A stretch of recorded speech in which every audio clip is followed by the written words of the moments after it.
Group 1 Animal Physiology.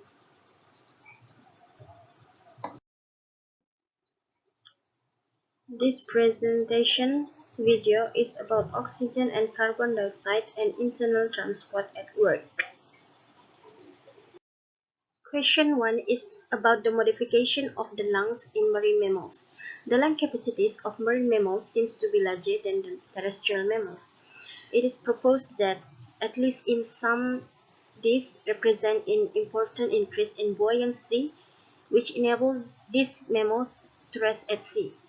So the importance of the lungs as an oxygen store during dives is considered, and it seems that it will be important only to those species that have low breath hold tolerance. Question 2. How does the blowhole of whale assist in their transportation of oxygen and carbon dioxide in underwater? First and foremost, whale is a mammal, turning it has to be presented with nose-like part to breathe. Somehow, whale does not like the human that they switch the nose part with a part called blowhole located on the top of their head. Usually, the whale will coming to the water surface or lie right at the water surface with part of their back sticking out. When the whale breathes air out, the mist or spray called spout will coming out of the blowhole that can be seen by many miles away. Specifically, the blowhole is a part surrounded by muscle that keep it closed when in underwater and open at surface when the whale needs to breathe. The transportation of both oxygen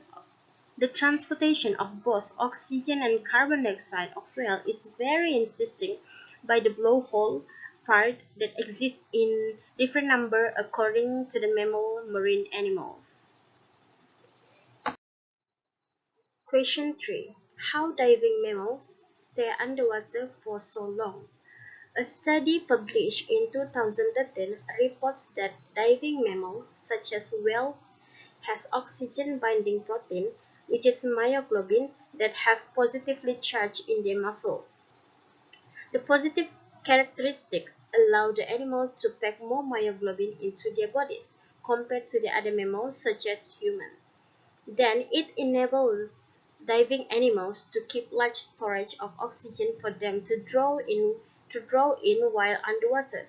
The concentration of myoglobin in diving animals is 10 times concentrated in humans, but it does not causing disease to the animals. Like in humans, the protein clump because they are close to each other, which will cause diabetes and Alzheimer. But in diving animals, the positively charged myoglobin repels and close not stick to each other. Hence, more oxygen are allowed to bind and will be taken by diving mammals compared to humans. By this, they can stay underwater for a long period. Question 4 is about diving mammals vary in their use of the lungs as an oxygen store. Freely compressible thoracic cavities and lungs is the unusual structural flexibility of thorax permits and the thoracic wall will be to be shoved freely inward as the outside water pressure increases. Large air stored in lungs. The large amount of air in lungs strongly buoy a diving animal upward, forcing it to work hard to remain submerged. Alveoli are typically the first part of the lung to collapse as lung air compresses with depth.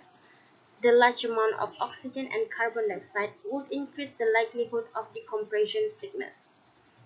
The size of air store depends on the volumetric capacity of lungs, which is the amount of air they can hold when fully inflated.